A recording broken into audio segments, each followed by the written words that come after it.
Warahmatullahi wabarakatuh. Waalaikumsalam warahmatullahi wabarakatuh. Selamat pagi anak-anak. Pagi. Oke, seperti biasa sebelum kita belajar mau kita semua berdoa terlebih dahulu. Untuk ketua kelasnya mohon dipimpin semuanya. Duduk jabrak, doa dimulai. Bismillahirrahmanirrahim. Raditu billahi rabban wa bil islami dinan wa bil muhammadin nabiyyan wa rasula. Rabbi zidni ilma warzuqni fahman. Amin.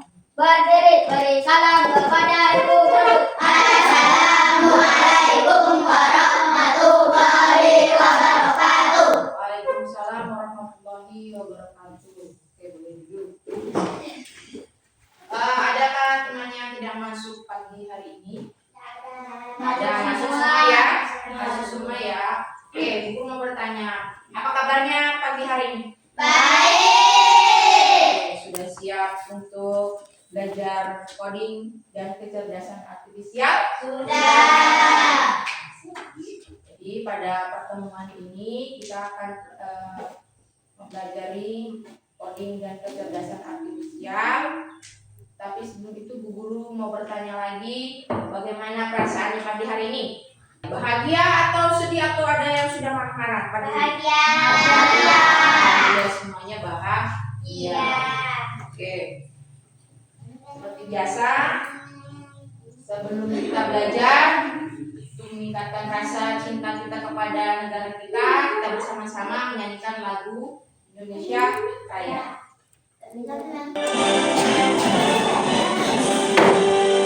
Indonesia tanah airku, tanah darahku. Di sanalah aku berdiri, jadi pandu ibuku. Indonesia kebangsaanku, bangsa dan tanah airku. Marilah kita berseru, Indonesia bersatu. Hiduplah tanahku, hiduplah negeriku, bangsaku, rakyatku semuanya. Bangunlah jiwanya, bangunlah badannya untuk Indonesia yang Indonesia yang merdeka, merdeka, tanahku, negeriku yang tercinta. Indonesia yang merdeka, merdeka, hiduplah Indonesia. Pada pertemuan pagi hari ini seperti tadi yang Ibu bilang, bahwasanya kita akan belajar coding dan kecerdasan artifisial, yaitu dengan materi konsep dan prinsip berpikir komputasional dalam coding. Kasih awal yaitu di mana dunia itu terus mengalami perubahan dan teknologi menjadi penggerak utamanya. Siapapun yang tidak mau mengikuti perkembangan teknologi, lambat laun akan tertinggal. Maka dari itu, mari kita siapkan diri dan mulai belajar teknologi mulai dari sekarang. Jadi kalau kita mulai dari sekarang, kapan lagi? Oke, sebelum itu kita speaking dulu. Di sini coba seperti di layar kalian lihat. Kita akan bermain up and down. Nah, ada kodenya. Kodenya saat kalau guru bilang up, berarti posisi kalian harus Berdiri. ya, berdiri, tangannya di Atas. Nah, ketika guru bilang down, berarti posisi setengah berdiri, tangan di pinggang. Jadi posisinya seperti ini. Oke? Sudah ingat kodenya? Kalau guru bilang up, berarti Berdiri berdiri, tangan di atas. Ketika guru bilang down, berarti tangan di pinggang, kakinya di ya, setengah berdiri, tangan di pinggang. Siap? Siap. Kalian boleh berdiri dulu.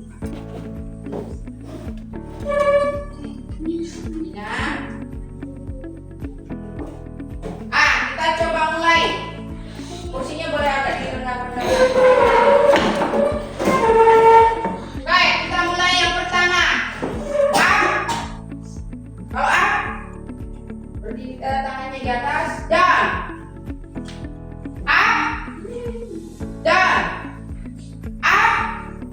dan dan. Oke, yang kedua, dan up, dan up, dan up. Yang ketiga, up, dan up, dan up, dan up. Oke, bukan sekali lagi ya. Nah, ini kasih agak cepat. Siap, konsentrasi ya. Kami sudah coba. Kita konsentrasi. Aku konsentrasi karena aku ingin tahu guruku berbicara. Aku yang mendengarkan. Siap. Oke, sudah konsentrasi. Kita mulai ya. Up, dan up, dan up, dan up, dan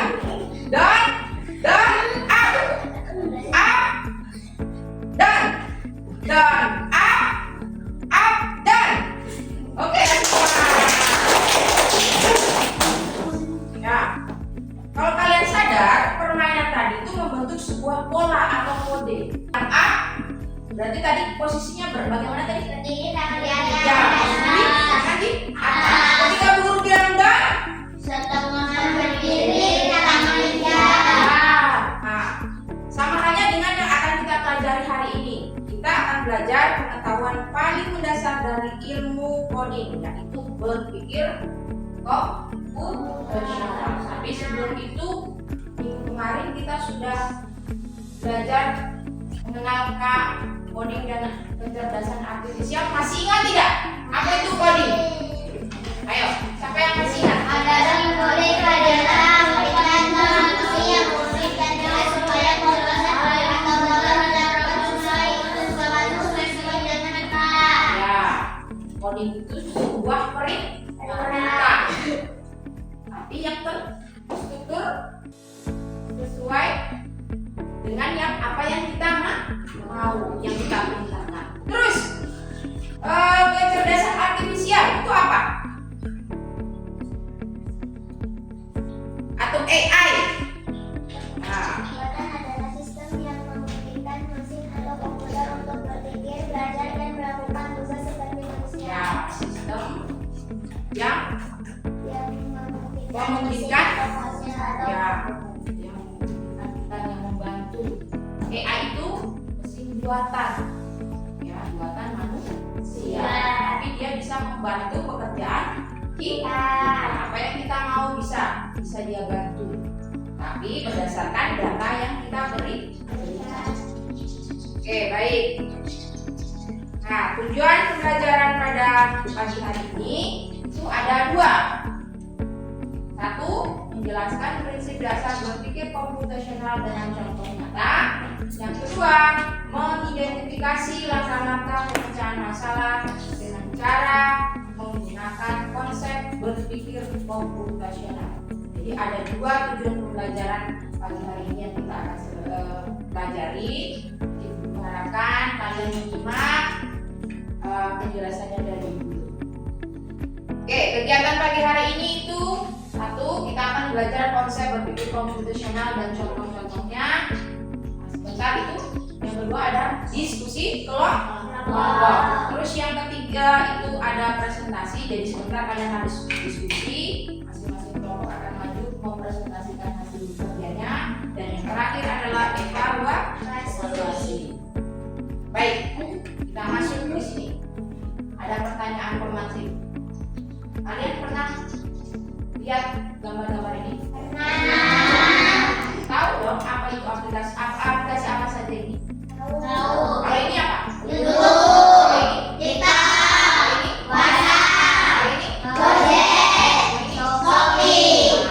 Kalau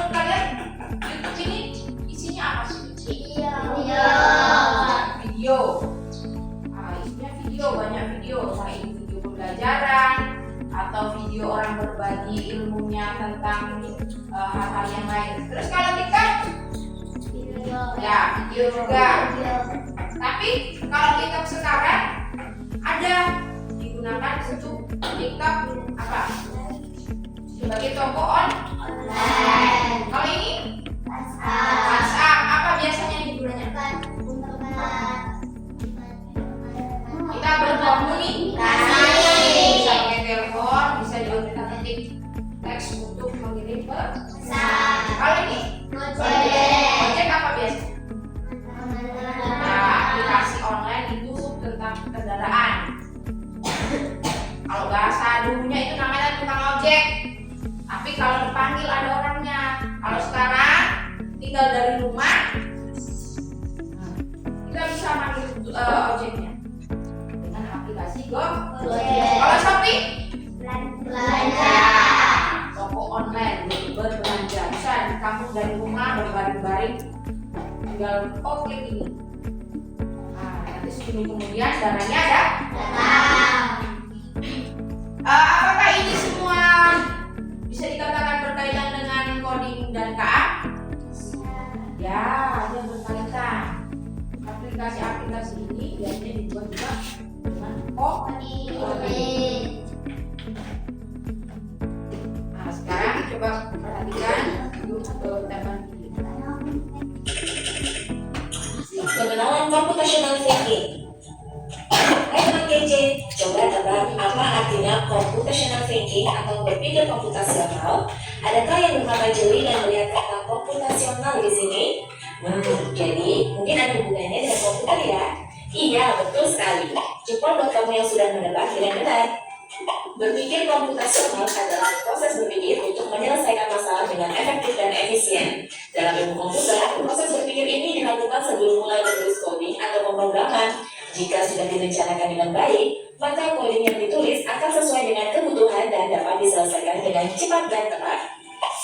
Tapi ternyata berpikir komputasional juga bisa dilakukan tanpa komputer dan tanpa internet loh. Malah sebenarnya kita pun sudah menerapkannya dalam kehidupan sehari-hari, mulai dari membaca buku, mencatat tugasan pelajaran, hingga menyiapkan tas untuk sekolah besok. Wah, kalau kita sudah bisa menerapkannya setiap hari, berarti kita semua sudah mahir dong. Belum tentu. Contoh-contoh tadi kan menerapkan berpikir komputasional pada masalah yang sederhana. Masih banyak nih masalah yang lebih kompleks, seperti misalnya mengatur keuangan bulanan, apa yang harus dilakukan kalau kamu tersesat di tempat baru, hingga memilih jurusan dan karir. Lalu yang lebih penting lagi, ketika kamu dewasa nanti, kamu akan menghadapi era industri 4 dan bahkan 5. Di sini kamu perlu kecakapan untuk memanfaatkan dunia digital, mulai dari mencari dan memilah informasi yang kamu perlukan, hingga menggunakan informasi itu untuk membuat keputusan penting dalam hidupmu. Menghadapi masalah kompleks kehidupan di masa sekarang dan masa depan ini mirip seperti merencanakan coding yang sudah dibahas sebelumnya. Kuncinya adalah memahami masalah dengan tuntas dan mencari cara menyelesaikan yang efektif dan efisien. Nah, kalau begitu, bagaimana agar kita bisa berpikir komputasional? Sekarang kita bahas ya, 4 landasan dari berpikir komputasional. Yang pertama, dekomposisi. Dekomposisi artinya membagi masalah kompleks ke bagian yang lebih kecil agar mudah diselesaikan. Misalnya, kamu ditunjuk jadi ketua panitia lomba 17-an. Maka, untuk memudahkan pelaksanaan, kamu bisa menunjuk panitia bagian acara, konsumsi, publikasi, keamanan, dan lainnya. Yang kedua, pengenalan pola. Artinya mencari kesamaan dan pola di antara bagian-bagian masalah kompleks yang sudah dikejar. Misalnya, kamu hendak melipat dan menyimpan jemuran di rumah, maka kamu perlu bisa mengenali jemuran milik ayah, ibu, kamu, adik, dan milik bersama seperti spray, handuk, dan lainnya. Ini karena jemuran-jemuran itu perlu disimpan di tempat yang berbeda. Yang ketiga, abstraksi. Artinya fokus pada informasi yang penting saja, mengabaikan detail yang tidak diperlukan. Misalnya, kamu hendak menceritakan pengalamanmu berwisata ke luar kota. Tentunya kamu mengalami banyak hal dari mulai berangkat di bus, berfoto bersama, makan di restoran, menginap di hotel, hingga perjalanan pulang. Tapi nggak mungkin kan kamu ceritakan semua kejadian dengan detail pada teman-temanmu. Pasti mereka bosan kelamaan. Jadi, kamu harus menyaring beberapa kejadian yang menarik saja untuk diceritakan pada teman. Yang terakhir, algoritma. Artinya membuat langkah-langkah penyelesaian atau membuat aturan yang diikuti untuk menyelesaikan masalah. Misalnya, kamu diberi daftar belanja di supermarket oleh ibu. Ada minyak goreng, telur, roti, sayur, dan kopi. Lalu kamu harus buru-buru karena ibu sudah mau memasak dengan minyak goreng itu. Nah, kalau seperti ini, satu cara yang efisien misalnya mulai dengan mengambil barang yang paling dekat dari pintu masuk hingga terakhir yang paling dekat dengan kasir. Nah, itu dia 4 landasan berpikir komputasional yang perlu diterapkan untuk memecahkan masalah yang kompleks. Lalu berikutnya, apakah ada cara untuk mengasah kemampuan berpikir komputasional? Tentu ada. Selain bisa coba kamu terapkan ke masalah sehari-harimu, kamu bisa juga latihan soal untuk mengasahnya. Misalnya, gurumu akan memberikan soal-soal computational thinking di mata pelajaran matematika, bahasa Indonesia, dan IPAS dalam kurikulum mereka. Selain itu, kamu bisa ikut tantangan bebas Indonesia juga. Kejar cita, kejar ilmu, raih cita.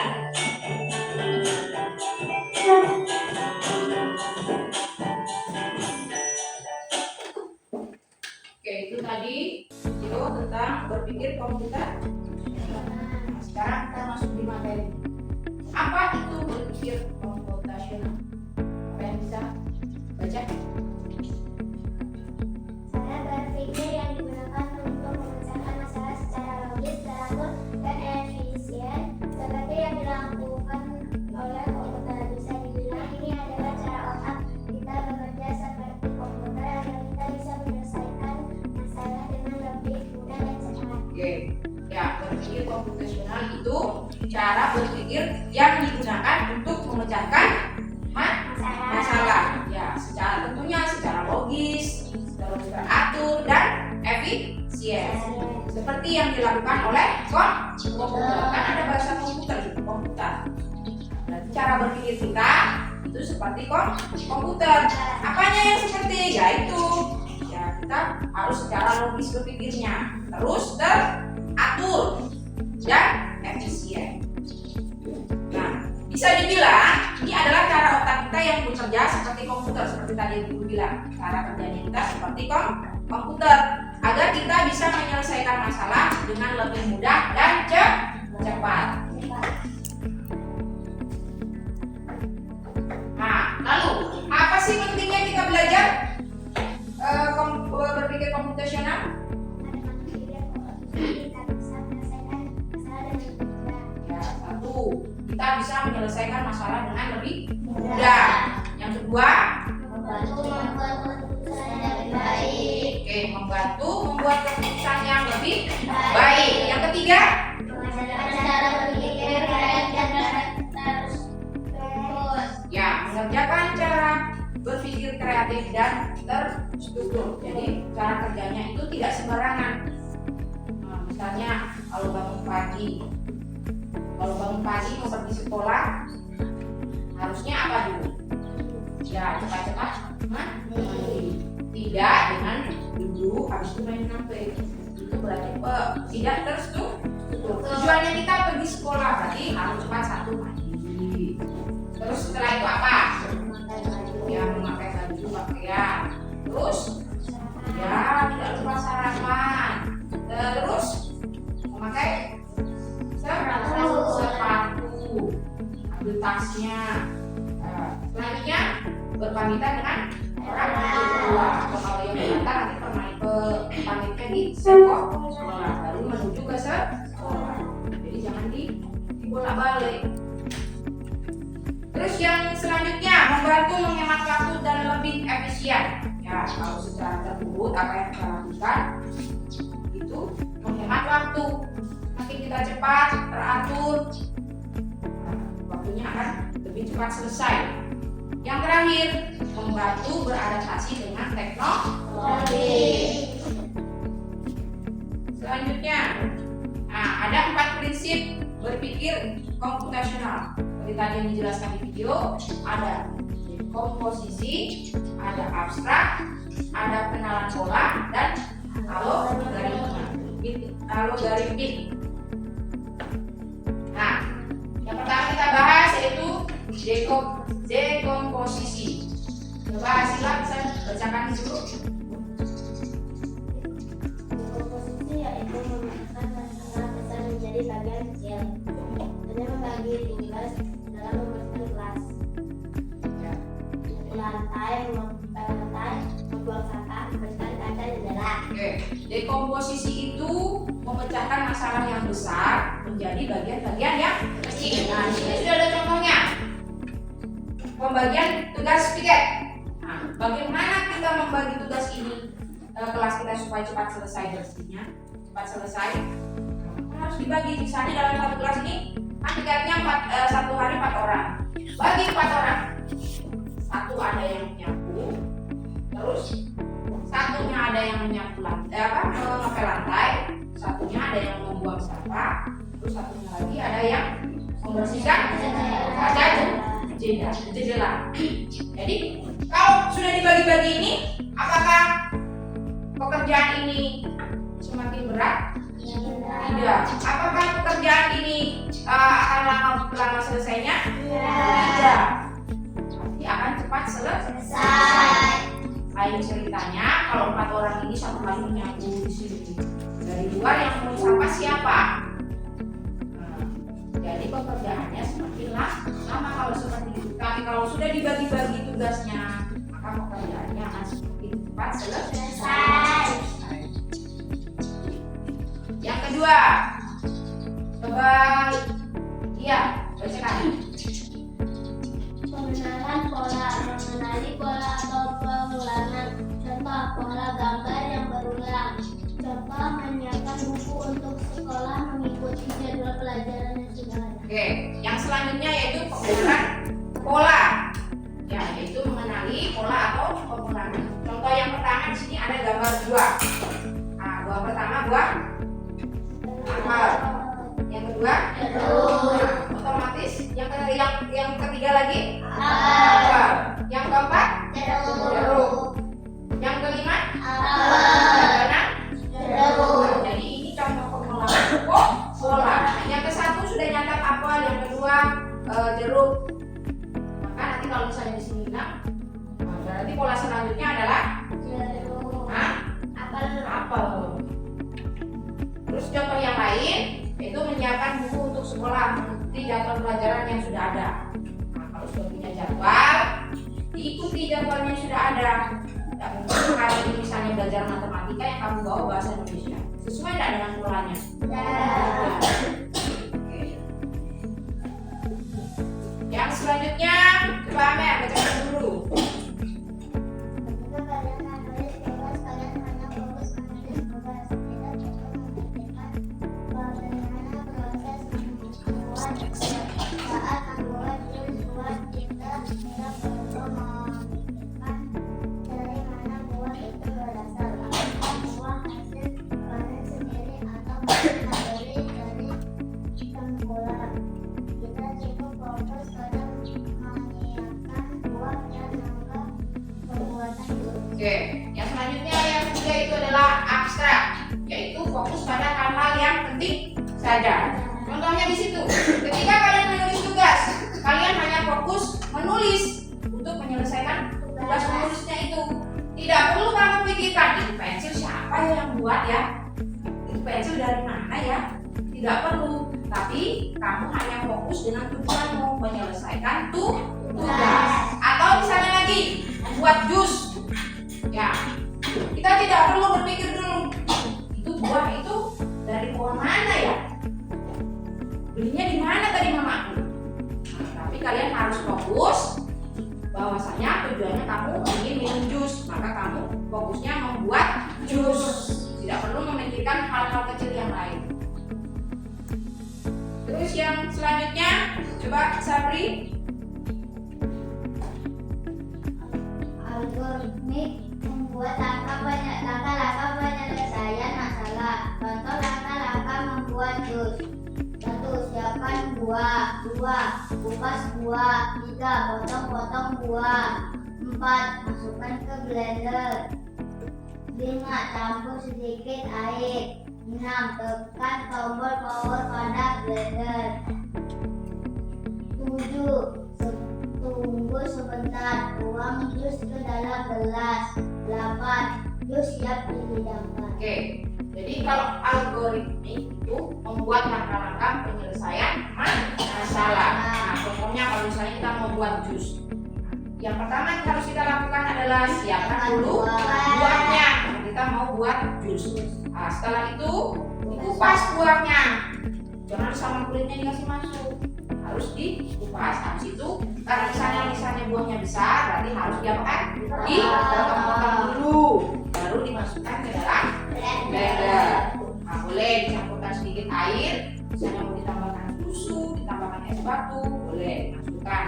Setelah itu tekan tombol powernya, nyalakan dulu mesin blendernya. Nah, setelah itu kita tunggu supaya dia tercampur rata, kita tutup. Nah, setelah itu baru cari gelas, tuangkan ke dalam gelasnya. Akhirnya jus siap dihidangkan. Itu algoritma itu membuat langkah-langkah penyelesaian masalah.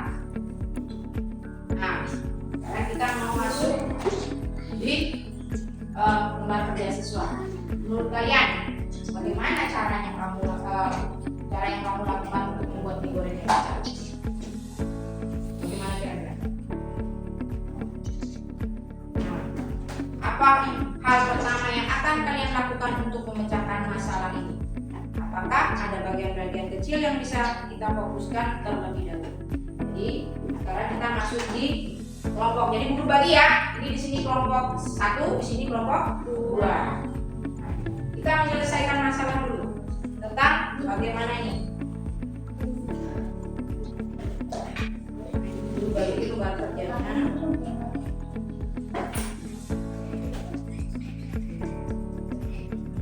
Dibaca baik-baik perintahnya.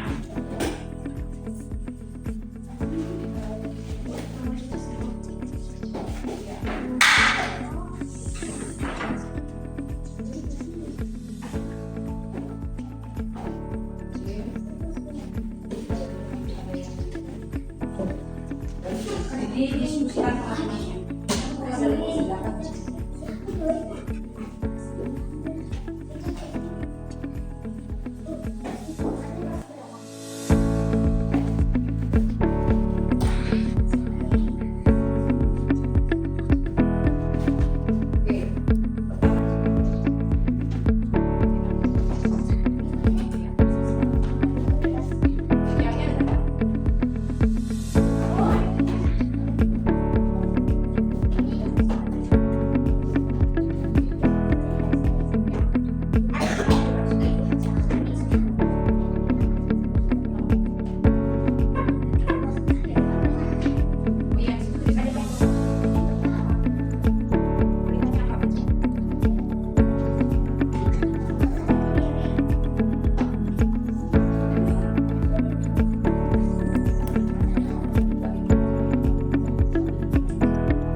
Kami akan membacakan hasil diskusi kelompok 1. Bagaimana cara membuat mie yang lezat?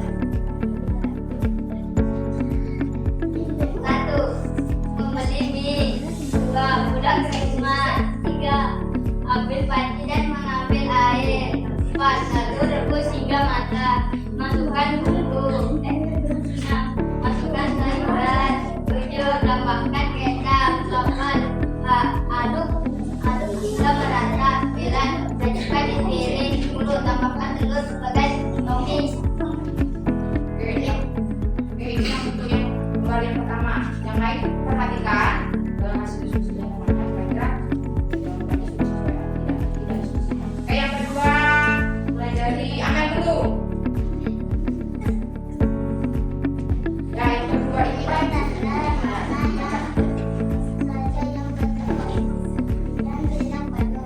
ya berikan tanda yang perlu dan tidak perlu. 1. Haluskan bumbu. 2. Panaskan minyak. Masak bumbu. 3. Siapkan bawang dan bumbu lain. 4. Mengambil sayur di kebun. 5. Memotong sayur. 6. Oseng bumbu sampai halus. 7. Masukkan mie yang sudah direbus.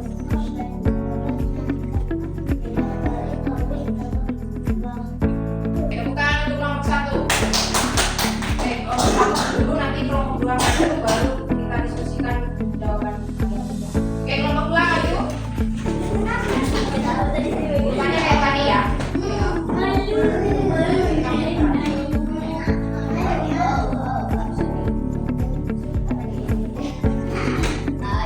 Assalamualaikum warahmatullahi wabarakatuh. Waalaikumsalam warahmatullahi wabarakatuh. 1. Bagaimana cara yang kamu lakukan untuk membuat mie goreng yang lezat? Siapkan mie, siapkan bumbu, rebus air, masukkan mie, tambahkan kecap, aduk hingga merata. 2. Apa yang akan kamu lakukan agar mie goreng ini mudah kamu nikmati? Sajikan di piring, tambahkan telur ceplok, menambahkan sayuran dan digoreng. Yang kedua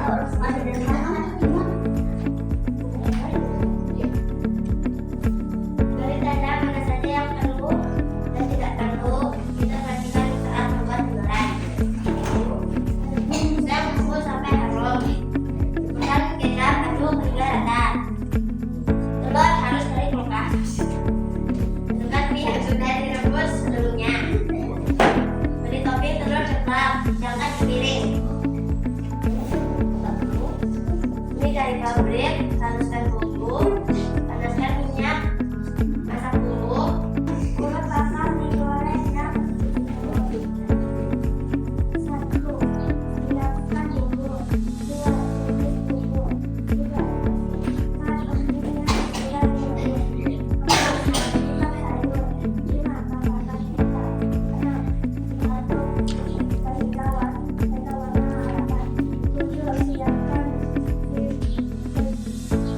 sajikan di piring. 8. Tambahkan telur sebagai topping. Kartu yang diberikan oleh gurumu. Tempelkan mana kartu temukan pola untuk membuat mie goreng yang lezat. Siapkan bumbu. 2. bukan untuk kelompok 2. Oke, sekarang kita bahas dulu. Untuk yang pertama kita bahas bersama dulu ya. Untuk yang pertama dari hasil presentasi kalian, kerja kelompok kalian. Yang pertama itu permasalahannya bagaimana cara kamu lakukan untuk membuat mie goreng yang lezat. Nah, terus yang pertanyaan kedua, apa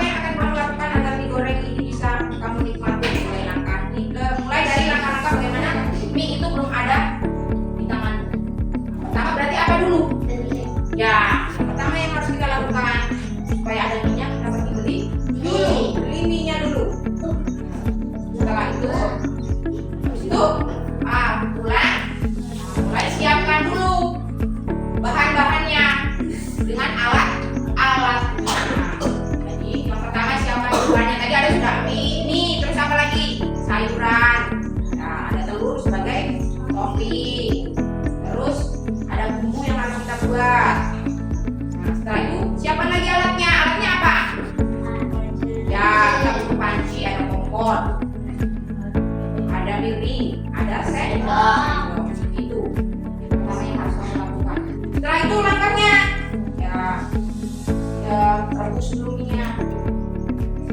Siapkan bumbu, tumis bumbunya, masukkan mie yang sudah direbus, lalu tambahkan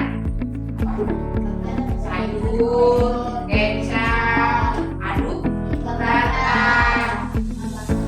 Terakhir, jadikan di piring, tambahkan topping. Bisa kalian koreksi jawabannya kalian. Itu tadi untuk yang pertama. Terus yang kedua, polanya. Kita menyusun polanya. Yang bubur kita makan tadi, coba hasilnya si kelompok kedua. Kita cocokkan ya. Kira-kira mana yang pertama harusnya apa dulu? Dari ada tadi ada tahu yang kuning, siapkan bumbu. Ada tahu yang merah, bumbu. Ada yang tahu siang, masukkan yang sudah direbus. Kartu keempat, masukkan sayuran. Kartu kelima, tambahkan kecap. Kartu keenam, warna merah yaitu aduk hingga rata.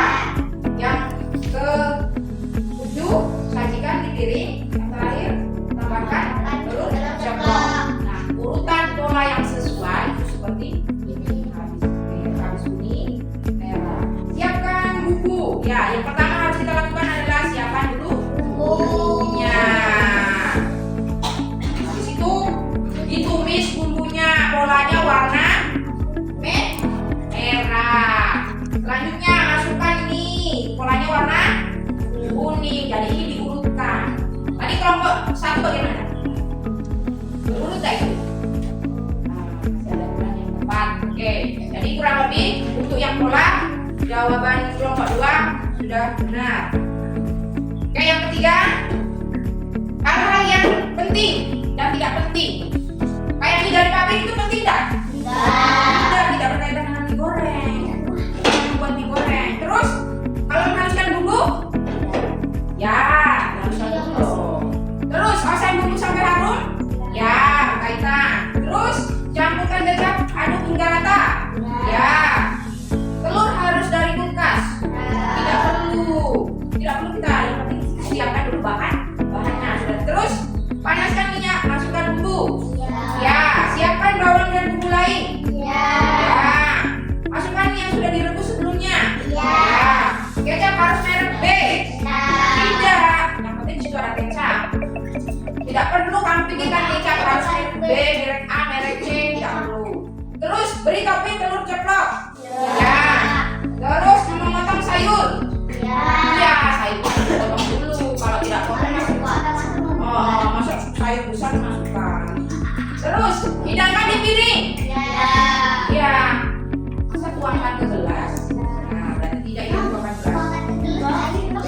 Terus mengambil sayur dari kebun. Itu tidak perlu.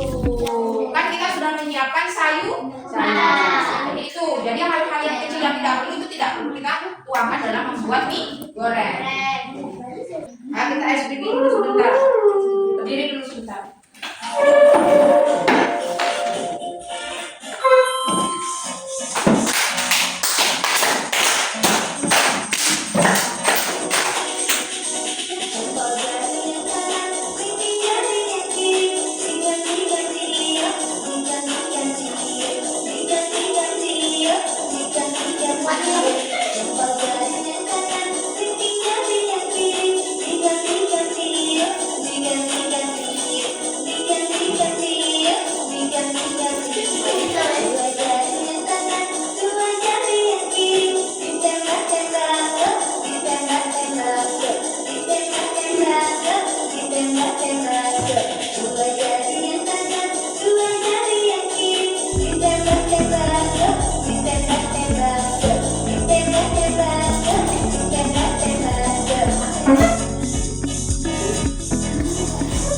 Oke, itu tadi silakan dulu.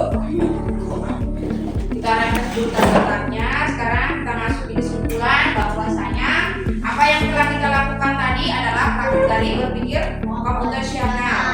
Dan prinsip berpikir komputasional yaitu ada apa tadi? Dekomposisi, terus pengenalan pola, atau yang selanjutnya ada abstraksi dan algoritma. Jadi itu ada 4. Nah, bahwasanya berpikir komputasional artinya kita terakhir terstruktur dan sistematis seperti komputer. Terakhir ada manfaat belajar berpikir komputasional. Satu, meningkatkan kemampuan memecahkan masalah. Dua, meningkatkan kreativitas dan inovasi. Yang ketiga, meningkatkan kemampuan kolaborasi. Yang keempat, mempersiapkan diri untuk masa depan pekerjaan. Yang kelima, bisa belajar lebih efektif. Yang keenam, memecahkan masalah kompleks. Dan yang terakhir, merancang solusi inovatif dan kreatif. Ya, jadi saat kita belajar berpikir komputasional itu kita sedang belajar menjadi pemimpin komputer. Orang yang bisa memberi perintah dengan cerdas. Oke. Jadi hari ini coba kita refleksi apa yang kita pelajari hari ini. Tadi kita belajar bahwasannya berpikir komputasional itu kita memecahkan masalah cara yang digunakan untuk memecahkan masalah secara logis. Jadi tadi apa saja berpikir komputasional? Tadi apa saja yang pertama? Ada dekomposisi.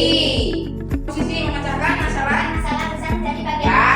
Dekomposisi itu memecahkan masalah besar menjadi masalah yang kecil. Terus yang kedua apa? Pengenalan pola. Apa itu? Ya, pengulangan pola. Kayak tadi misalnya buah apel warnanya merah, susun lagi warna kuning, jeruk. Atau tadi yang kalian lakukan membuat mie. Tadi mulai dari tumis, siapkan bumbu, polanya tadi warna kuning. Terus tumis bumbu, polanya tadi warna merah. Dan seterusnya. Terus yang ketiga, apa yang ketiga?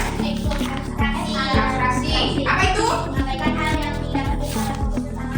Yang menyampaikan hal yang tidak penting tapi fokus pada hal utama. Terus yang terakhir ya algoritmik. Apa itu? Berpikir secara sistematis seperti menyusun langkah-langkah secara urut sesuai prosedur dalam menyelesaikan permasalahan. Masalah itu secara urut, secara logis. Itu tadi yang kita pelajari. Terus yang kedua, apakah prinsip berpikir komputasional ini penting untuk kita pahami dan terapkan? Penting tidak? Penting. Manfaatnya? Berpikir komputasional bisa menyelesaikan masalah secara terstruktur. Ya, satu, menyelesaikan masalah secara terstruktur. Apa lagi? Dua, menyusun langkah-langkah yang mudah diikuti. Ya, mudah diikuti. Menyusun langkah-langkahnya yang mudah diikuti. Terus? Tiga, membuat keputusan berdasarkan pola dan informasi. Ya, terus? Empat, berpikir kreatif dan efisien seperti komputer atau programmer. Ya. Terus yang terakhir, bagaimana perasaannya setelah belajar? Seru tidak? Oke. Selanjutnya kita evaluasi.